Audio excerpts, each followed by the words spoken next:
No, like I do to teach. Or like they're doing group kind of.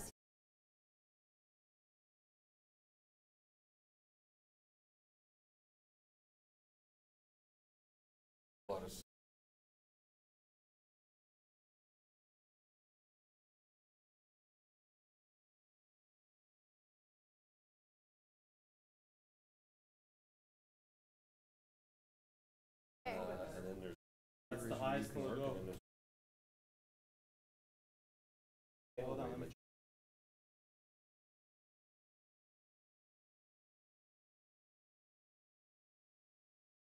You should have lost an arm.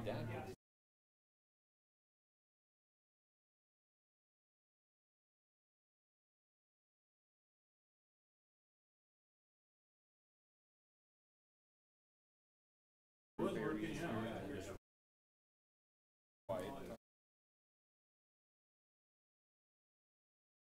Oh, sorry. Yeah, I took it off. Are you getting better or anything? I'm just going to do it very briefly.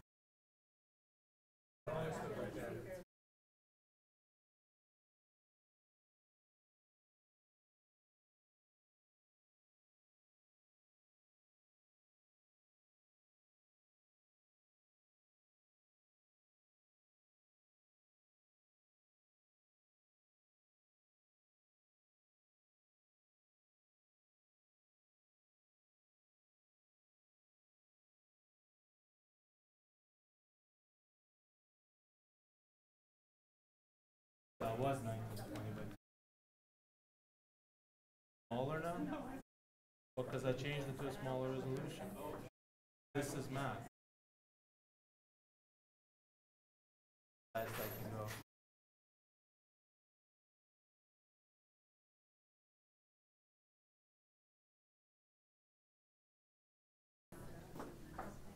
It's interesting when you don't have both doors open. People come and sit on one side of the room. Yeah. Yeah.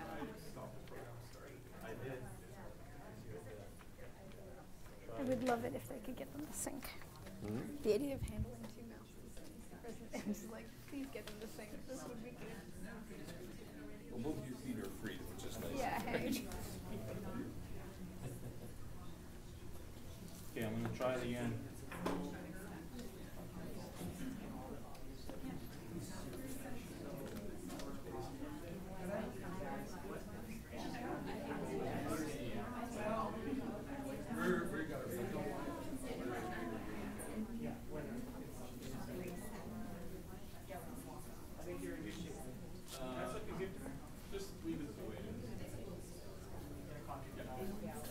Are we good to go? Yeah, we're good to go. Okay. So we'll get started then. Yeah, let me get my, I was going to put my timer on. Welcome, everybody. Welcome. We are live streaming this session and to YouTube, I guess, and it'll be on YouTube for a couple of days. Today we have Patty Thiel, who's going to talk to us, give us a presentation. She's a candidate in the primary care position that we have. So there'll be a presentation and time for questions after that. So, all right. Thank you, Patty. Thank you. Thank you for this invitation to speak with you here today about my work and my vision for what I will bring to the University of Manitoba. So a bit about me. I started out as a physical therapist in Saskatchewan. I trained at the University of Saskatchewan, worked clinically in urban and rural settings prior to embarking on a research career. And what took me to research were fundamentally questions that I now understand as moral ones. This question of how to intervene in people's lives when the actions we take can be, the impacts in terms of people's lives can be multiple, varied, unanticipated, and sometimes far more significant than realized. And so specifically, I seek to explore relationships between clinical care and health inequalities. And so this is what took me to a PhD in sociology. Sociology is a place where the theory is very sort of robust around talking about inequalities. And so we know that clinical interactions, that face-to-face part of clinical care, as well as the system organization itself can have an impact on health for better or for worse. It can exacerbate or reduce health inequalities. There are other drivers, of course, right? But there are ones in healthcare as well, and so those are the ones that I focus on. So clinical care remains my central focus. I tend to study clinical care in really fine-grained ways, which will become apparent as I speak a bit about my work. I've done this in primary care for over 10 years, and more recently in outpatient rehabilitation. I choose to focus on chronic disease management, and I tend to use a range of qualitative methodologies and social theories to open up questions that I think really help us get close to practice, but also understand influences on primary care practice. So for those of you who are familiar with Foucault, you'll see a little bit of that influence coming through. I'm not going to spend time talking about him specifically, but the influences that I tend to, the influences that I tend to focus on range, one being personal identity, and by identity I'm speaking about those deeply held senses of who we are and who we want other people to see us as. Right? Both clinicians and patients have identities that are at the interface of clinical care, and they're in the room, and they make a difference to what happens. I study social discourses, and here we're talking about beliefs that circulate widely in a given time and place. Sometimes they're so dominant that we think of them as fundamentally truth, and it's with the benefit of hindsight that we can see that they aren't. So for example, in this society, there's a strong social discourse that women are overly emotional and irrational. And so we have seen a whole clinical system of dealing with hysteria, right, develop at one point in time. We saw rheumatoid arthritis, which is a female-dominated disease, be treated as a psychosomatic condition until the understanding of rheumatoid factor, right? So 1950s, 1940s, it was a psychosomatic condition. We see in missed heart attack diagnoses, more recent history, right? The misdiagnosis of women who are having heart attacks as having anxiety attacks. Right? And so social discourses, we can often see in hindsight that that was not the way to organize practice. But the kind of work I do tries to actually help us become a little less familiar with the present, actually see what's playing out right now, so that we can begin to think, like, ask ourselves really good, hard questions about how we're organizing care right now. And finally, you will see me do some work around structures in healthcare. So for example, I'll speak about a study that was looking at how the introduction of clinical teams in primary care was changing chronic disease management. So I use social theory in this work. I'm among those who use find critical social theory as really helpful in being able to open up those questions about the present, to make it seem a little less familiar, so that we can ask ourselves those hard questions. So I tend to do this by engaging what I think of as clinically relevant questions. So I've been talking about and writing about lifestyle for quite a long time. Weight stigma was a topic of my MA, and now more recently my PhD. And more recently have moved into some studies around practice change in terms of myself leading them. So lifestyle has not always been an object of clinical concern. This idea that our everyday routines of living have an impact on our health is something that came to our understanding in 1974 with the Lalonde Report. This is this really important health policy report, just a bit of history, sorry, that really shaped the way that we understand health. It named 4 health fields, now what we would call determinants of health: socioeconomic status, environment, influence, but also lifestyle. And so this emphasis on lifestyle has certainly become very strong, right? This idea that lifestyle and health are related is a very dominant discourse right now. It organizes how we do clinical practice. And it has built there's a whole proliferation of both of approaches in clinical care, but also public health, knowledge production in terms of epidemiology. You can think of how this has shifted outside of the clinic into the commercial world, right? As well as this deep personal investments. So to come back to those identity, social discourses, structures, I don't treat these as separate. We can see how one influences the other over time. So one of the places that lifestyle is addressed in chronic disease management in primary care is self-management support. So self-management support is considered one of the key pillars of most chronic care models. And here I'm differentiating between self-management, which is the activities that the person with the chronic condition does, either to, help reduce the likelihood of some sort of adverse effect, or maybe to do sort of emotion management kind of work. Self-management is what the person does. Self-management support is what we as clinicians, as well as other external facilitating supports do. And so if implementing self-management support really does require new clinical and new communication routines. And so this was the study that brought me to primary care. So in 2005, I was recruited to be a research associate with a qualitative methodology focus in the C.T. Lamont Primary Healthcare Research Center, which is the Department of Ottawa, a Department of Family Medicine, the University of Ottawa. It's their research center. And this is the era of the real investment in making healthcare systems more primary care centric. And so I came in as an evaluator on a study that was a knowledge translation study. It was introducing clinicians, primary care clinicians, mainly physicians and nurses at this point, this is mid-2000s, to chronic disease care planning, and specifically care planning for patients that have multiple chronic conditions. And so I was tasked with identifying facilitators and barriers to implementing this kind of chronic disease care planning. And what we found, and this probably won't surprise people, are organizational and financial barriers, right? There was a lot of things that were not in place to make this the way you would do primary care at the time, but there were also identity conflicts. So a lot of physicians telling us something to the effect of, this isn't our role. This kind of behavior change support stuff, that's not what we do. It's our role to tell people what to do, and it's theirs to do it. There was, for several, expressed doubt that patients could really be these active partners.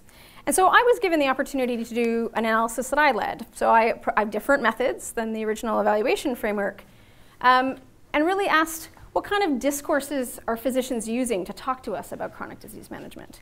And here we found two incongruent discourses. One being fundamentally that patients need to take responsibility. This is a phrase that's still pretty common, right? And this is frankly, it's their health, it's not mine. It fits with that, it's not my role. My role is to tell them what to do. I am the evidence knows best. I tell them what to do, and it's their job to do it. And those ideas really are embedded in a lifestyle as choice kind of idea. The idea that lifestyle is just freely chosen, that our everyday routines, if we just make better choices, we can really make dramatic changes. The second and more submerged discourse that the physicians were working with was fundamentally, this is actually what patient centeredness looks like. This time that you spend with people and you help understand what really is important to them, and you help them develop goals and figure out how you as a physician can contribute to this, right? As well as what kind of supports they need, et cetera, to be able to do this. And this links to a much more holistic understanding of lifestyle. And lifestyle, as it was originally understood, and as sociologists and anthropologists have always understood it, is it's always environmentally and culturally situated, right? The everyday routines are very much shaped by the physical environments that we have, right? How we get to work every day is shaped by things like weather, but also transit systems, road conditions, et cetera, right? And so they were really thinking about how can we help people be able to respond to the challenges of chronic disease. So, thank you. In the next study was a chance to really see what happens when you remove those organizational and financial barriers. So we now have the introduction of teams in Ontario. They're called family health teams. Your My Health team kind of equivalent. This is the late 2000s where they're adding new professionals. There it was mainly dietitians and nurse practitioners and pharmacists that they were adding into the practice. And what we were looking at was how do clinical routines change around chronic disease management with the introduction of these new health professionals. So I co-designed this study, and my focus was self-management support. This is sort of my particular interest. And so this was an ethnographic study, meaning we were periodically in clinics, observing care over a 15-month period. We were talking to both patients and clinicians. We were getting important documents to help us understand how the clinic is being organized. And so The self-management support part. This was a chance for me to dig down into those audio recordings in particular. When we weren't in the clinic, patients were still audio recording their visits. We had a select group of patients in every practice. So we actually have this longitudinal every time they're in the clinic with with any clinician. We can see what they talked about. And what we found was that the amount of self-management support, that actual support for changing one's life, right? The thinking about strategies and tailoring specifically to the person, et cetera, varied by clinician, as it should, right? That's kind of the promise of teams. Not every clinician has to do it all, right? So this deals with the not my role part for physicians. But what we found, unfortunately, was that some clinicians, and they tended to be physicians, actively undermined that behavioral focus. And to describe this, I want to just give a story. So this is the story of Susan. That's not her real name, of course.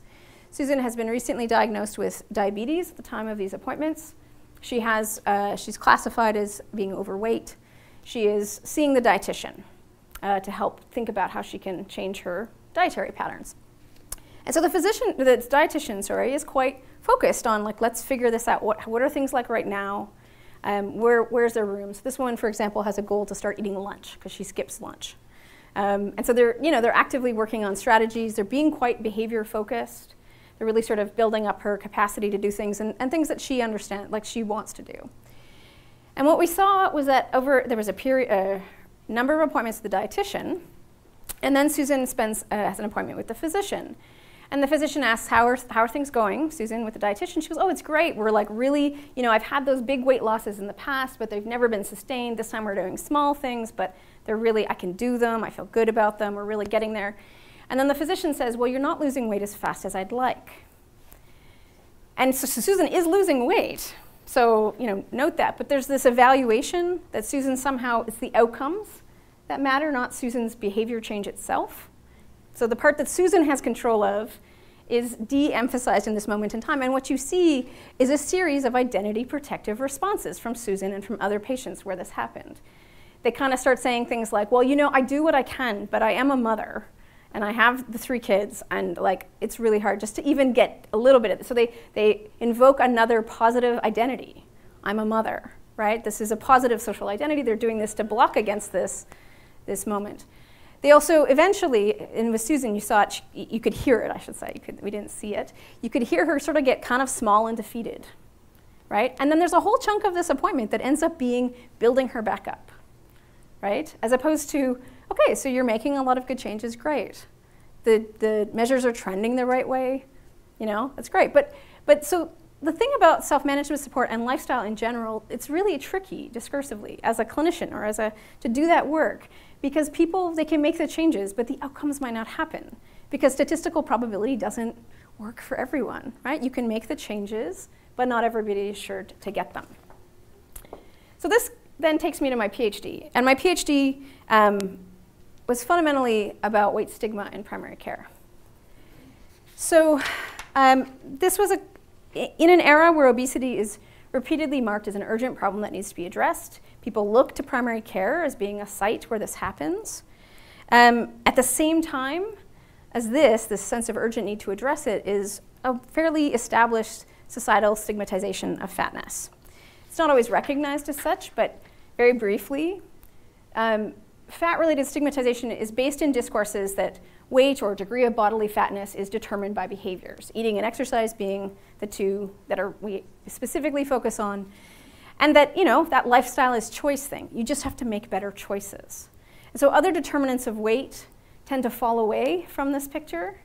And unfortunately, this means because we believe that this is if you just make better choices in the society, this is generally the discourse, then everybody can be thin if they just eat less and exercise more. This is a very strong social message. So bodily fatness and thinness both get read as a sign of somebody's identity, right? If you're not thin, it means that you're either ignorant, you don't know, you're not invested, you don't care, or you lack willpower. So I want to show you how this can play out in the clinic. And my PhD kind of sits at this nexus of stigmatization, recognizing that it can happen in clinical care. So things like giving patients really simplistic advice, not assuming that they've actually spent years and years and years trying to lose weight, that they probably know a ton about healthy eating already. So that lack of assessment and just saying, just try to eat a salad once a day, kind of those quick pieces of advice. Assuming that that their behaviors are not healthy, right? When in fact they may actually have already lost 20 pounds and sustained that for 5 years. And it's because they've done a lot of work. But their weight is still bigger, their bodies are still bigger. So we know that it happens in care. We know that stigmatization does worsen health through multiple pathways. And we know that clinicians find talking about weight very frustrating. They find that in sort of interview type studies, they tend to say people are defensive, we don't really get, it's a sensitive issue, is sort of the way it gets spoken about. So I take all three of these seriously, and I'm trying to sort of forge a new path here on this topic. So my PhD was fundamentally about 2 questions: how to talk well with patients about weight in a context where fatness is stigmatized, as well as how do stigmatizing discourses about fatness enter the clinical conversation. And so I used stigma theories that are cross-condition. A lot of the work that I do is kind of condition agnostic. I'll study a particular condition, but I work across conditions. And same with stigmatization. Stigmatization theory, there are theories that can work across different types of stigmatization.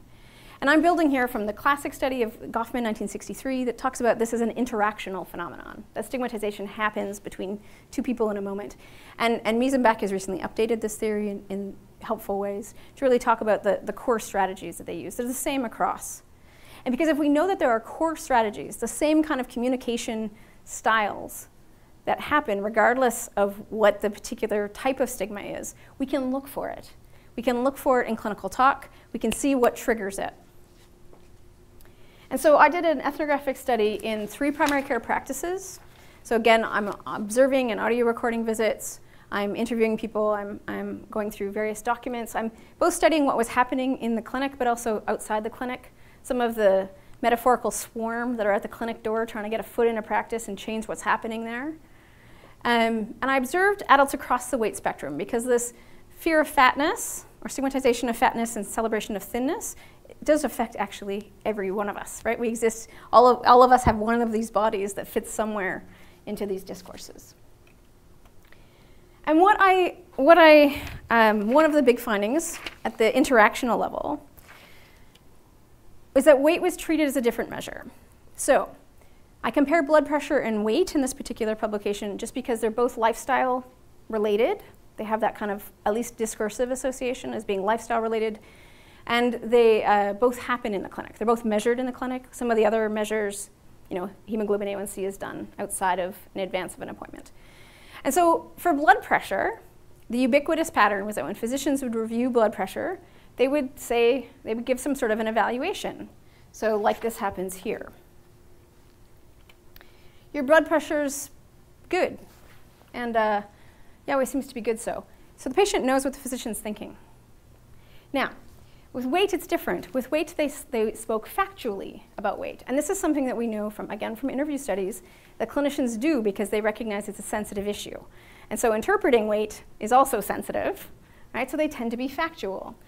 And that was where, across person after person after person, and across weight, like people with normal BMI did this too, was that there's where the stigmatizing discourse comes in. The physician weight's up a little, so it's just a factual statement. She agrees it is. Another factual statement, about 2.5 kilos it looks like, right? She still doesn't know what the physician's thinking, so she accounts for it.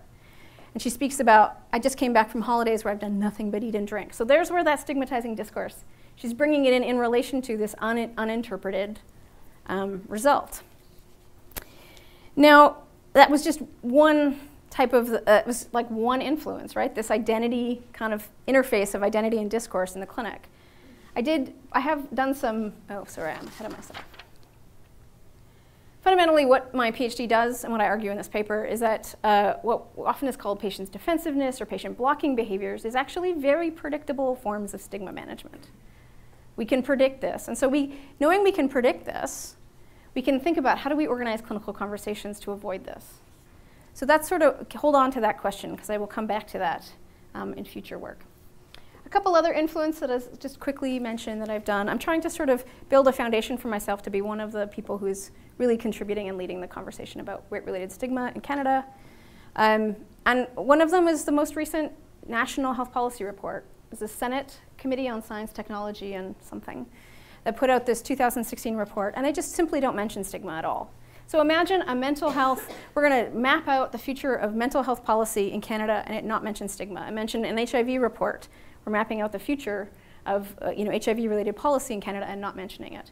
And so what we argue in this paper is fundamentally that when you don't mention it, the risk is that when people go to implement it, that they'll reproduce it, right? Because we haven't actually addressed it. So we aimed for a high-impact journal, CMAJ, so that we could actually, there is a possibility that the people who are implementing it'll come up on their searches and we'll read it and know how to contact us. Another one very quickly is around decision support tools. So I compare in this paper 2 different primary care-oriented obesity guidelines or decision support tools. One is a guideline, the other one is more of a communication model, the 5 A's of obesity management. And I show actually in fine detail, comparing their bases of evidence. They both say they're evidence-based, but what's the actual base that they're standing on? That the absence of integration of knowledge of fat-related stigmatization unfortunately sets up the guideline to reproduce it. So the guideline goes like this: measure body mass index, based on body mass index, offer or refer people to a behavior change program. Doesn't say measure behaviors, doesn't say measure weight history. That stuff's not there. The guideline really is that stark. Assess BMI, offer or refer to behavior management program, which is consistent with weight-related stigmatization. Right? You are assuming that people's behaviors are a problem based on their current body size. So so these are sort of how the kind of work I do. I do work at that sort of multiple levels, getting into the fine-grained details, but also thinking big at all those different influences. There's the sociologist, right, coming through, but trying to do things that will help clinicians and health policy makers. So where I go from here, one study I would really like to build toward, it will take some time, is a study of clinical communication in different primary care models. So there are 2 expert models that try to address weight, and both have an anti-stigma lens built into them. So one is this Canadian Obesity Network's 5 A's of obesity management. Health at Every Size comes more out of critical dietetics. And then we can talk about a generic self-management support model. So here, because obesity is understood now as a chronic disease in Canada, right? It would fall under those sort of generic self-management support. It might be motivational interviewing. In Alberta, at the time of my PhD, they were bringing in a huge province-wide push to move toward this one type of health coaching that was developed by an Australian organization. And so I would like to do that fine-grained attention to detail around working in these different models, but also think about health outcomes. So this is where I need help to work with people, perhaps from the Center for Healthcare Innovation, perhaps the Manitoba Center for Health Policy, but how do we think about they always care about, does this actually improve people's health? So how do we do that? How do we measure that? How do we embed that in? So I have very strong relationships with the Canadian Obesity Network. Their primary care lead is a woman named Denise Campbell-Schur.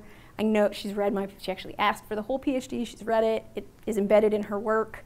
Health at Every Size, one of the major leaders in that field, has offered me support. She knows, she gets what I'm doing and where we're trying to go. So I think there's potential to work up to something that's quite big and potentially national as well. So that's studying what is. How do we change it? And I do think there's real potential for bringing social theory, more social theory than is currently in the practice change conversation.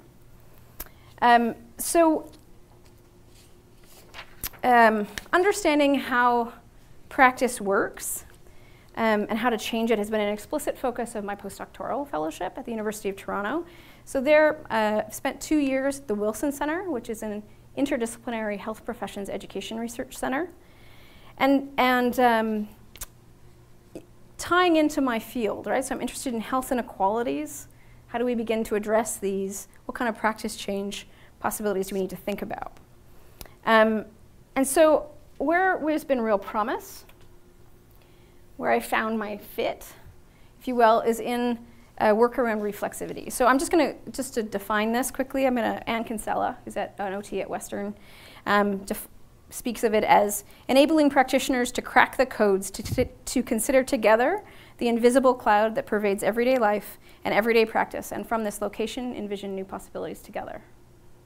So reflexivity, again, that how do we make the current less familiar? How can we begin to imagine change, right? And so practicing reflexivity means those moments where you can actually take a step back from practice. But being a reflexive practitioner also means at that moment of clinical interface, being able to really pause and maybe pivot, right? To see a moment differently, to understand that's an opportunity to try something new. How we foster reflexivity, there's the growing idea is that we use dialogical methods. Again, definitions necessary. So dialogical methods are those where there's no single voice that's authoritative. Researchers don't think they know it all about how practice is supposed to change. Clinicians don't know it all about how practice should change. Patients don't know it all, right? You just understand that everybody is situated. They see a certain amount of the whole. They have different ways of understanding what's happening. And so when we're working in a dialogical mode of thinking, we accept that we can learn from each other, that what we know is partial, right? That there's not necessarily a final point where it'll all be perfect, because things are always evolving and changing. When you're in a dialogical mindset and in a reflexive mindset, you're able to accept doubt and uncertainty, right? You're sort of understanding that is part of the process. Our evidence-based methods, you know, it's always about this is more likely to produce that outcome than doing it this other way, right? But the likelihood doesn't break for everybody. How are you going to work with people for whom the intervention actually creates really big problems in their lives, right? And so these have been central, these two concepts have been central to my postdoctoral work, which has been, I've been working with Dr. Barbara Gibson, so she's a physical therapy professor at the University of Toronto, and she is a senior scientist at Holland Bloorview Kids Rehabilitation Hospital. And over a series of 2 grants, we've been piloting methodologies to enhance reflexivity with practicing clinical teams. So, and specifically the practicing clinical teams we've been working with are those that work in pediatric neuromuscular care. Dr. Gibson's career is built around childhood disability, so that's the context. So we have been observing clinical care. We've been doing a series so these are appointments we're focusing on children with muscular dystrophy. They come into these centers for their sort of comprehensive assessment. They last 2.5 to 4.5 hours. They usually see 6 clinicians on average, you know, from 4 to 8 in a given appointment. And so we've been doing observations of those practices, writing extensive field notes, selecting those as a research team, and bringing them back to clinicians, where we're having conversations. We're introducing a bit of social theory, just a tiny bit, to help make strange, right? Just how they're going to analyze this. What do they see here when they try to use this vocabulary to see it? And we specifically, in our first pilot, really focused on what characterizes good care and what's a good life with muscular dystrophy. And so we know from research, for example, that the actual amount of home-based management that is expected around muscular dystrophy can really, like, kids don't have a childhood. It can feel that way. Older like adults with muscular dystrophy and cerebral palsy, et cetera, I've brought those things out, as well as just the sheer amount of assessment and how that really changes their sense of self, right? So we're trying to open up those kinds of conversations. And so most of the research in this field focuses on trainees and not practicing clinicians. And so in that sense, we're filling like a pretty big gap. We're moving forward on something that's significant. And we're making both methodological, like how do you do this with practicing clinicians? But also, substantive contributions, like how do we do this? But also, how do we evaluate this? So my first focus in this work has been a process evaluation. How do we even know that these dialogues are reflexive? Like, how can we evaluate that? And so here I return to those really close to communication type methods. We have those dialogues are audio recorded and transcribed. We can go into the detail and look at the meaning that's being made together over time. And are people working in that more doubtful, uncertain mode? Are they seeing possibilities for the first time? And we saw lots of evidence of that. We did see that when we hit on certain topics, that those were kind of the taboos. That was the pilot. We did 3 dialogues. As we move forward into our second grant on this, we're doing more dialogues, so we have more time to build into these. So this is that first paper from that. Where I'd like to go from here, sorry, I'll quickly go back a second. There is absolutely space to bring that kind of methodology here into pediatric neuromuscular. I'm sure that Barbara Gibson would be very happy to collaborate on that. But also there's lots of room for this to move outside into different conditions. So for example, in primary care, weight stigma has been my piece. We can do that kind of work as well. How do we organize, right? So it's not that every clinician has to do self-management support or address lifestyle and weight. But when we do, how do we do it so that we're fully in a mode that doesn't get people into identity protective kind of moves, but also so that everyone in the clinic, even if you're not the one doing it, you know how to support it, right? And so there's a couple more studies that I would really like to do. And one is a series of case studies of attempts to address stigmatization it can be primary care, it can be other organizations as well. So what we know, unfortunately, about institutional efforts to reduce stigmatization in terms of sociological syntheses of those kind of institutional attempts is that we often discredit one mechanism, but not something else pops up and sort of has the same effect. Because again, these are very strong social discourses, and so we can see that they get reproduced in a new form. And so I think a series of case studies would really help us understand how the core message changes as it goes through an organization. What gets removed, right? What parts get picked up, what parts get removed, what gets added to it. And so that we can really understand where we need to strengthen in those types of systems. So this is, again, if we're talking like deeply qualitative, perhaps, approaches to thinking about practice change and thinking about how it is that knowledge moves through an organization. And I think here of an example of Sick Kids Hospital in Toronto is one of several institutions that's embarked on a major change process to try to better improve attention to mental health and mental illness concerns in children, right? And so they're going from everything from the personal to the structural, trying to make this big hospital-wide change. And so these things are happening. I think of your Indigenous health outreach with practicing clinicians, right? These are perhaps at the level of clinicians and continuing education, but thinking about how do we really help these processes take root. And finally, a study that I would like to get going, and this could get going very early and would be a great one if graduate students and practicing clinicians who even have a bit of interest in research want to participate in. This is a great study for that. I would like to do participant observation of continuing education and of a range of different continuing education courses. So this is something that came out of my PhD. When I said I sort of studied outside of the clinic as well, I got to sit in as a participant observer in a few different continuing education courses for primary care clinicians. And when you're trying to entice someone to change their practice, you are making identity appeals, right? You're appealing to their values and their sense of what kind of clinician they want to be. You're introducing discourses, perhaps to try to unsettle other ones, right? You are doing this. And continuing education, it's highly varied. And we could see how some types of content embeds identity threat for clinicians. So telling clinicians that this way of practicing is actually stigmatizing, right? When that's not people's intent, we're getting into tricky terrain around how to do it. So what I would like to do is really develop a large corpus of these where people are in the course, they're taking them. Everyone knows that there's a researcher, like it's not covert, it's overt. But that they are participating as they're professionals. This is one of their courses they're going to. And think about courses that do or do not try to address some form of stigmatization or discrimination in healthcare.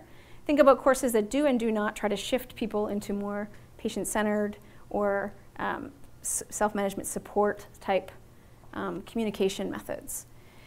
And the idea is to start to understand which pedagogical strategies, which ways of doing continuing professional development seem to be harder, create more of those identity threats, which ones are more transformative and help in that regard. So this project in particular, but this is true of all my work, is that I think there's real potential here for graduate students to get involved. Right? There's lots of ways, methods development around those developing case studies of organizational change, for example. And if we think about reflexivity facilitation, right? There's lots of opportunities for people to engage and really help build a community of practice here. So what I'd like to build here at the University of Manitoba is a research foundation that supports clinical practice and practice change in meaningful ways, addressing the very human and moral dimensions of clinical practice. At a time when there is almost a swarm of agencies at the door trying to get in and change practice, fundamentally it often comes down to clinicians deciding among them how they're going to reorient practice. So I think we have to do work to support clinicians in trying to think through, well and critically about how to transform their practices, keeping patients and families in front of mind. Thank you.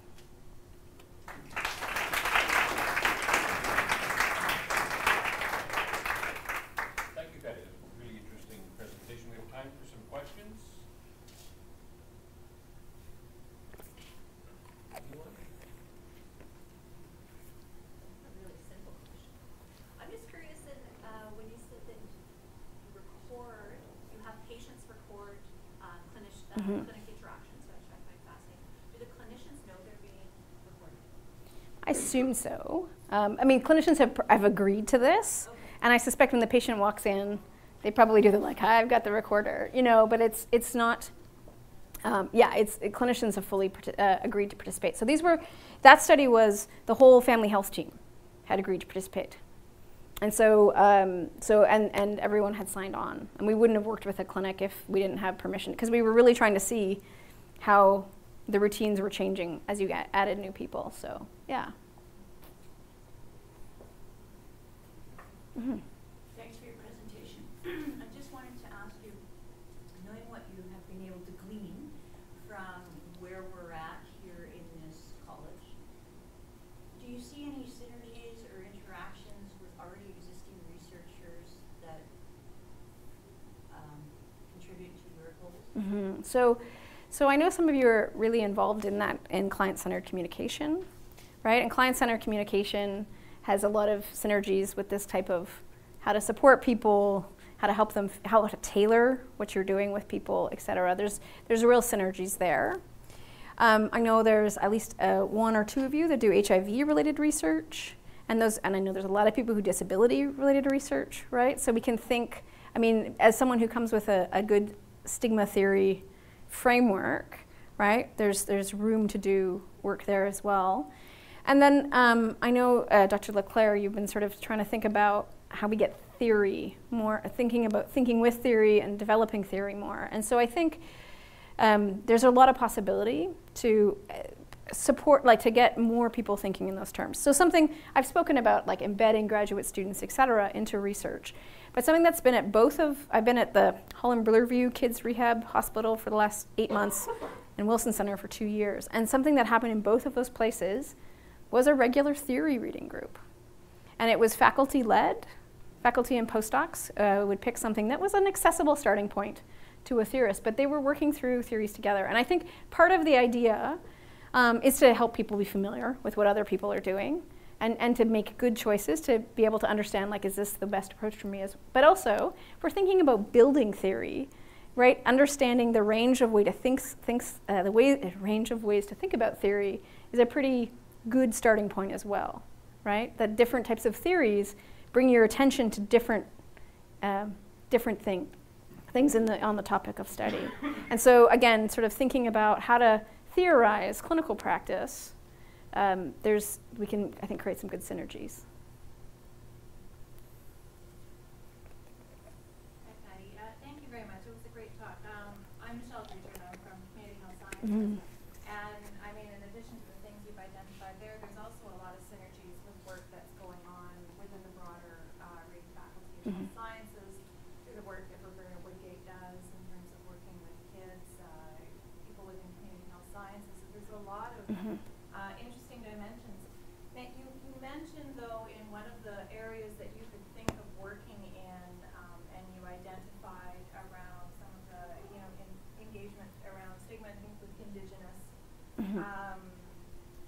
patients and through clinical encounters, and certainly that is something that is a substantial area, or a substantial issue that exists within the city of Winnipeg particularly, but definitely within the province. What would be some of your strategies for trying to begin engaging in this area? So I've heard Marsha Anderson speak. I've talked to Debbie Beach Ducharme. And my understanding is that they have, particularly in the fact for the medical curriculum, they have really built something pretty substantial in terms of Indigenous health, and that they welcome, they actually need facilitators who aren't themselves Indigenous. So I think I come with a very well-developed foundation to be able to do that kind of work. I mean, pedagogically, we're in the same world, right, as the kind of research work I do. And so there's, first, I think, would be, I would build relationships with the Indigenous Health and Healing Center. I'm not going to try to pronounce it. We'll get it wrong. And so that, I think that's fundamentally it. I do know that that's like how I know Dr. Urbanowski is, it's those relationships that open up. Like, it's developing the relationships first with your touchstone here at the university that really can help. As to where that goes from there, I think it depends really on some of what the research needs are identified as. I come with a good theoretical and methodological toolkit, but Indigenous health hasn't been my specific area. So I would want to be able to take the lead from other people who had a really good understanding of where we are and where we need to go.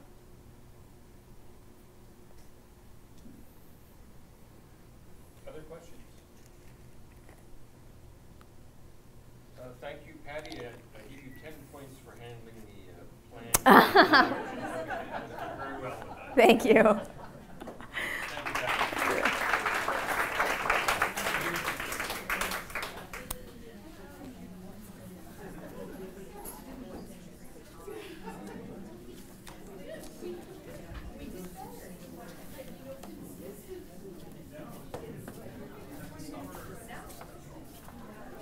Your mic. Thank you. Thank you. Sorry about Still that.